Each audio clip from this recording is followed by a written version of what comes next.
Hi, I'm Eric Maruscak. My website is pepperinc.com. That's P-E-P-P-E-R-I-N-K.com. I'm an illustrator, cartoonist, but what I'm most known for is being a chalk artist who comes out to conventions and does gigantic chalk murals that take 25 to 30 hours to complete and are usually reproductions of famous comic artwork by some of the biggest names in the industry. At conventions, about 5 years. Overall, about 7. I started off doing it at street painting festivals, outdoor art festivals, and I started doing the cartoon or the comic book art at the festivals. Most people would be doing Norman Rockwell or a landscape or something, and I started doing giant Hulk or giant Superman and Batman. And I was worried people wouldn't like it or think it was, you know, that's not art. It was the response I expected, and they loved it. So I did that at art festivals for a few years, and then had built up a couple of pieces that I kept in my portfolio when I went to comic book conventions, just as your average convention goer showing his portfolio around.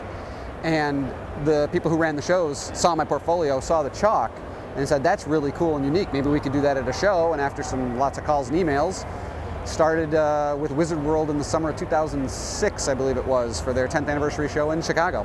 Well, like I said, I kind of fell into it. It started when I did the festivals in my hometown. They wanted to close off a street, and they wanted to have a street painting festival where a bunch of artists came and did mural work. None of us had ever done it before. We were all like, I guess we'll try. We've never done it.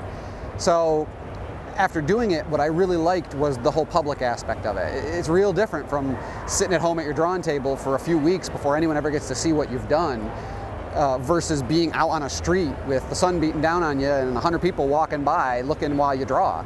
But there was something very cool about it. People asking questions, talking to them. So I kept going back and doing it. It wasn't really a choice at first. It was something I got asked to do as not a favor, but they wanted us to take part in this festival. And I ended up liking it so much I wanted to go back and do it more. And once I started doing the conventions, I said, well, maybe there's a way we could do it indoors so that we don't have to worry about rain and don't have to worry about wind.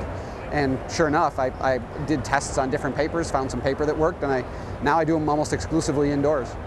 Well, I've been wanting to draw since I was a kid. I mean, I know from the earliest age, anyone asked me what I was going to do, I was like, I'm going to be an artist. Everyone knew me as the artist. I was class artist in high school. I was always doing art.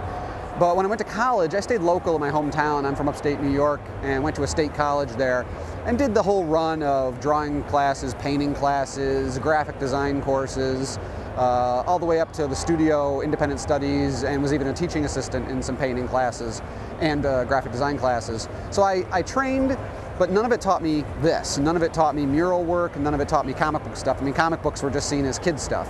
And I was like, you kidding? The artists who are doing this are amazing, and the teachers didn't see it.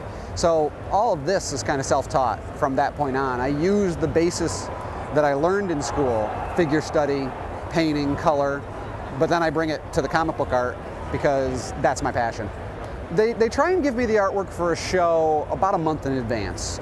Sometimes it's much closer, but usually I like to get at least 3 weeks. I use about almost a full week studying the art, kind of looking at all the details, plotting and planning how I'm going to put it together. 2 weeks before is when I lay the paper out, I draw the grid, and I do the sketch of the entire outline with a white colored pencil so it won't smudge when I sit on it, and that usually takes a full day at least.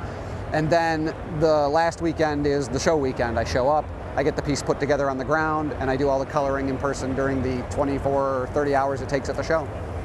I'm getting noticed by companies and stuff. I don't do a lot of murals as permanent pieces because I mostly do them in the chalk, and it won't hold up. It just won't last.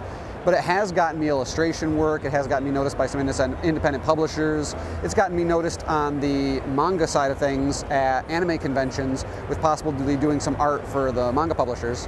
So it's starting to open doors. I can't say they're wide open yet, but I can definitely see into the room. Now I just got to get it pushed open and get inside.